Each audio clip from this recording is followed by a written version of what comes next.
నమస్తే, welcome to ANR studios.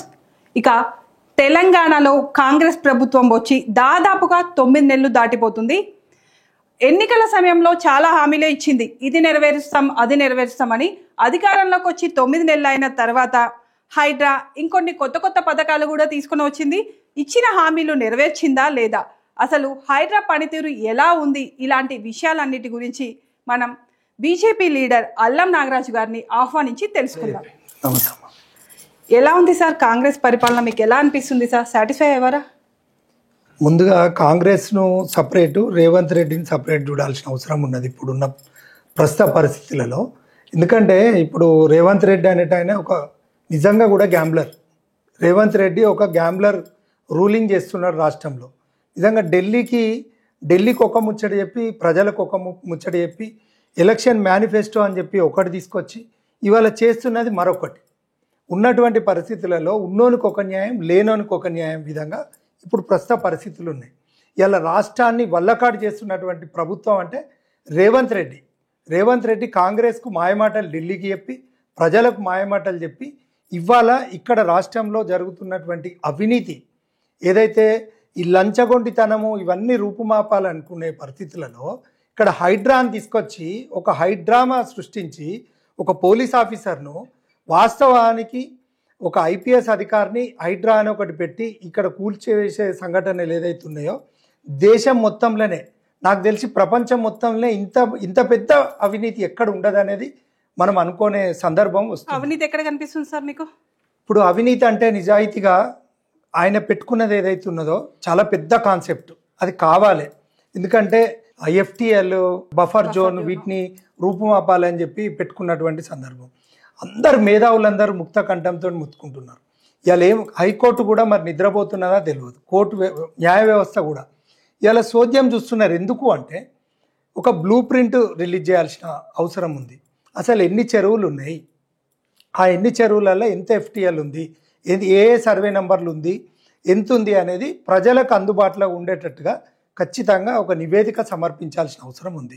ఎక్కడ పోతున్నావు, ఎక్కడికి పోకుండా ఉంటున్నావు అనే క్రమంలో చూస్తే లీడర్లలో సాక్షాత్తు కాంగ్రెస్ మంత్రులే కూడా ఇందులో ఎఫ్టిఎల్ బఫర్ జోన్లో ల్యాండ్స్ ఉన్నాయి, ఫామ్ హౌస్లు ఉన్నాయి అనేది చర్చకు వచ్చినటువంటి అంశం.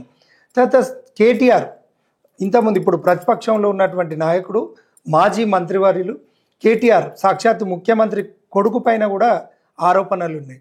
ఒక కన్వెన్షన్ తప్ప ఇంకేం కూల్చిండి చెప్పండి. ఇవాళ కేవలం బీదోన్ని రోడ్డు పాలు చేస్తున్నటువంటి సందర్భం. ఈ రకంగా చూస్తే ఏంటంటే ఇవాళ చాలామంది అంటారు, ఎందుకంటే పాల మల్లారెడ్డి మాజీ మంత్రివర్యులు ఆయన అనేది రేవంత్ రెడ్డి ఒక గ్యాంబ్లర్ అని. మరి నిజంగానే రేవంత్ రెడ్డి ఒక గ్యాంబ్లింగ్ ప్రభుత్వాన్ని నడుపుతున్నాడా, రూల్ చేస్తున్నాడా అని చెప్పి ప్రజల పక్షాన నేను మీ ముందు ఉంచుతున్నా, మీ ఛానల్ ముందు. ఒకవేళ ఆయన కూల్చిన బఫర్ జోన్లో ఉన్న ప్లేస్ని ఆయన ఏం చేసుకుంటారు సార్? ప్రజల కోసమే కదా, ఇప్పుడు ఆ జలాశయాలన్నీ కాపాడడం కోసమే కదా ఇదంతా చేస్తుండు. కొంతమంది పేదవాళ్ళు నష్టపోతురు, కరెక్టే, కానీ వాళ్ళకు కూడా మేము డబుల్ బెడ్రూమ్ ఇల్లు ఇస్తాము, తప్పు జరిగింది ఒప్పుకుంటున్నాం, డబుల్ బెడ్రూమ్ ఇల్లు ఇస్తామని చెప్తున్నారు కదా. ఇక్కడ అన్యాయం ఎక్కడ కనిపిస్తుంది? అఫ్ కోర్స్ తప్పే, 100% తప్పే. ఎందుకంటే వాళ్ళని సామాన్ తీసుకొని వేయకుండా చేయడము తప్పే, వాళ్ళ క్షోభకు గురి కావడం తప్పే. కానీ అందరి కోసమే కదా, ఒక్కళ్ళు ఏడ్చిన 10 మంది బాగుపడతారు కదా. ఇప్పుడు వాస్తవానికి ఏంటంటే అది ఒక నోటీసు ఇవ్వాలి. అది మన ఇండియన్ కాన్స్టిట్యూషన్ అనేది అందరు కూడా ఈక్వల్ జస్టిస్ ఉంటుంది, ఈక్వాలిటీ బిఫోర్ లా ఉంటుంది, సోషల్ జస్టిస్ అనేది కూడా ఒకటి ఉంటుంది. మనకి ఇవన్నీ కూడా ప్రిన్సిపల్స్ ఆఫ్ న్యాచురల్ జస్టిస్ అని చెప్పి ఇవన్నీ కూడా తుంగలో తొక్కి నోటీస్ ఇవ్వకుండా కూల్చే విధానం ఏదైతుందో అది తప్పు. అయితే ఇప్పుడు చూద్దాం, రాష్ట్రంలో కేంద్ర ప్రభుత్వం, మా బీజేపీ ప్రభుత్వం, మోదీ గారు స్వయాన ఈ రాష్ట్ర ప్రభుత్వం ఎన్నికలు జరిగేటప్పుడు, ఈ రాష్ట్రంలో ఎన్నికలు జరిగేటప్పుడు కేసీఆర్ చేసినటువంటి అవినీతిని, కుటుంబ వ్యవస్థను మేము వెలికి తీస్తామని చెప్పినటువంటి సందర్భం. రేవంత్ రెడ్డి మాట్లాడుతూ ఎలక్షన్ సభలలో చూసినాం మనం. ఇక్కడ చెర్లపల్లి జైల్లో కేసీఆర్ నీ కుటుంబానికి మొత్తం కూడా నీకు ఒక డబుల్ బెడ్రూమ్ ఇల్లు కట్టిస్తా, ఇక నువ్వు అందులోనే ఉండు, బయటకు వెళ్ళుడే లేదంటారు. అది మర్చిపోయింది. అది మర్చిపోయి పేదల మీద పడి ఇవాళ ఉన్నటువంటి వ్యవస్థల ఒక క్రమేణా చేయాల్సిన పనులు పక్కకు పెట్టి ఒక్క రైతు బంధు అనే దాని మీద వాళ్ళు ఏదో ఛాలెంజ్లు విసురుకోవడము అవి ఇవి చూసి ఇక్కడ ప్రధానంగా మనం చర్చించుకునే అంశం ఏంటంటే ప్రజలు రేవంత్ రెడ్డికి పట్టం కట్టిందంటే రేవంత్ రెడ్డిని చూసో లేక కాంగ్రెస్ ప్రభుత్వాన్ని చూసే పట్టం కట్టలే. కేసీఆర్ అవినీతిని ఎండగట్టే విధంగా ఆల్టర్నేట్ పార్టీ ఏది అంటే రేవంత్ రెడ్డిని విశ్వసించిండ్రు. కానీ ఆ విశ్వాసాన్ని కోల్పోతున్నటువంటి సందర్భం ప్రస్తుత పరిస్థితులు మనకు కనబడుతున్నాయి. ఇలా గ్యాంబ్లర్ అని మరీ మనం నొక్కి చెప్పుకోవాల్సిన అవసరం ఎందుకు వచ్చింది అంటే, ఇవాళ ప్రభుత్వము రూల్ చేస్తున్నటువంటి సందర్భంలో ఇంతకుముందే ఒక తుగ్లక్గాడు పోయిండు అంటే ఇంకో తుగ్లక్గాడు వచ్చినటువంటి సందర్భం. ఇలా ఎటుపోతుంది ఈ రాజరిక వ్యవస్థ? ఏంటంటే ఒక నిజాం నిరంకుశత్వ పాలన నుండి మనకు ఒక స్వాతంత్రం రావాలంటే ఇంకా నిజమైన స్వాతంత్రం తెలంగాణ రాష్ట్రం వస్తేనే వస్తుంది అనుకుంటే, ఇలా తెలంగాణ రాష్ట్రం వచ్చిన తర్వాత దొరల పాలన వచ్చింది. ఆ దొరల పాలన అంతమొందించాలంటే ఒక రావు పోయి మళ్ళీ రెడ్డి వచ్చింది. కానీ ఎవ్వరికి కూడా సామాన్య జనానికి న్యాయం జరిగే దిశగా ఈ రాష్ట్ర ప్రభుత్వం లేదు అని చెప్పుకోవాలి. ఇవాళ ఎంత బాధ అవుతుందంటే, ఇలా న్యాయ వ్యవస్థ ఎడిపోయింది, పోలీసు వ్యవస్థ ఎడిపోయింది. కేవలం పేర్లు మారినాయి తప్ప ఇంకా అవినీతి ఇంకా రెట్టింపైందనే చెప్పుకోవాలి. ఇవాళ ఉన్నటువంటి పరిస్థితులలో విద్య, వైద్యం, ఉపాధి ఈ మూడింటి మీద చూసుకుంటే ఇవాళ సామాన్యునికి మూడు కూడా దొరకనటువంటి సందర్భం. మహిళలకు ఆర్టీసీ బస్సు ఉచితం అని చెప్పిండ్రు, ఒకటి ఇచ్చిండ్రు, ఓకే బాగానే ఉంది. అది ఎవరి సొమ్ము ద్వారిస్తున్నారు? ఇవాళ ఎవరి సొమ్ము ధ్వంసం అవుతుంది. ఇవాళ హైడ్రా అని పెట్టి నువ్వు హైడ్రామా సృష్టించి ఎన్ని సంచులు వస్తున్నాయి నీ దగ్గరికి, ఎంత ఫారెన్లో నీకు మనీ ఎంత కలెక్ట్ చేస్తున్నావు, నువ్వు మొన్న అమెరికాకు పోయింది ఎందుకు, ఇవన్నీ కూడా అంత అంటే ఇవాళ మనం గ్లోబలైజేషన్ అయినాం. ఇలా పిల్లి కళ్ళు మూసుకొని పాలు తాగుతుందంటే రేవంత్ రెడ్డి నువ్వు ఖచ్చితంగా పప్పులో కాలేసినట్టే. ఖచ్చితంగా నువ్వు హైడ్రామాలు ఇవన్నీ కూడా కొనసాగించాల్సిందే. నువ్వు ఎక్కడ కూడా ఆపాల్సిన అవసరం లేదు. కానీ ఆపే క్రమంలో నువ్వు అందరినీ సమన్యాయంగా నువ్వు ఆలోచించాల్సిన అవసరం ఉందని చెప్పి నేను ఒక పార్టీ పక్షాన, నేను ఒక అడ్వకేట్గా, ఒక సిటిజన్ ఆఫ్ తెలంగాణగా నిన్ను అడుగుతున్నా. దీనికి పరిష్కారం ఏంటి సార్? మీ వర్షంలో పరిష్కారం ఏంటి అంటే, మీరు చెప్పారు దొరల పరిపాలన పోయి రెడ్ల పరిపాలన వచ్చింది, రెడ్డి పోయి రావు వచ్చిండు, అయినా సరే తెలంగాణకి ఒరిగింది ఏమీ లేదు అన్నారు. మరి పరిష్కారం ఎలా వస్తుంది? కేవలం పరిష్కారం ఏదున్నా కూడా ఫస్ట్ ఆఫ్ ఆల్ ఏంటంటే, మనకు తెలంగాణ రాష్ట్రం వచ్చిన తర్వాత కేసీఆర్ ఏమన్నాడు? దళితుని ముఖ్యమంత్రి చేస్తా అన్నాడు, చేయలేదు. అసలు ఇది రాజకీయ పార్టీ కాదు, మనం ఓన్లీ ఉద్యమ పార్టీ అన్నాడు. రాజకీయ పార్టీ పెట్టిండు, దళితుని ముఖ్యమంత్రి చేస్తా అన్నాడు, ఆయనే ముఖ్యమంత్రి అయ్యాడు. ముఖ్యమంత్రి అయినాక ఒరిగింది ఏంది? ఎవరికన్నా ఉద్యోగం వచ్చిందా అంటే నీళ్లు, నిధులు, నియామకాలని ఆ 3 క్యాప్షన్లో మనల్ని మోసం చేసిండు. నీళ్లు లేవు, నిధులు లేవు, నియామకాలు లేవు. ఉద్యమం చేసిన వాళ్ళందరూ సంకనాకిపోయారు. ఇలా ఉద్యమ ద్రోవులందరూ అందలం ఎక్కిండ్రు. మనం చూడలేదా? ఇవన్నీ చూసేందంటే బొందలేసి తొక్కాలనుకున్నారు జనం. తెలంగాణ ప్రజలు ఓటు ద్వారా సమాధానం చెప్పిండ్రు. ఆ సమాధానం చెప్పిన తర్వాత రేవంత్ రెడ్డి అనేటైనా రెడ్డి అని కూడా చూడలేదు కాంగ్రెస్ ప్రభుత్వము. ఎందుకంటే సోనియా గాంధీ గారు అప్పుడు ఒక మాట మీద ఉన్నారు. అప్పుడు మా బీజేపీ పార్టీ నుండి కూడా మన తెలంగాణ రాష్ట్రం యొక్క పిల్లల యొక్క అవసరం చూసి సుష్మా స్వరాజ్ గారు బిల్లును ప్రవేశపెట్టిండ్రు, వాళ్ళు ఆమోదించిండ్రు. బీజేపీ కాంట్రిబ్యూషన్ ఉన్నది, కాంగ్రెస్ కాంట్రిబ్యూషన్ని తెలంగాణ రాష్ట్రం వచ్చింది. వచ్చినాక ఎవని పాలైంది?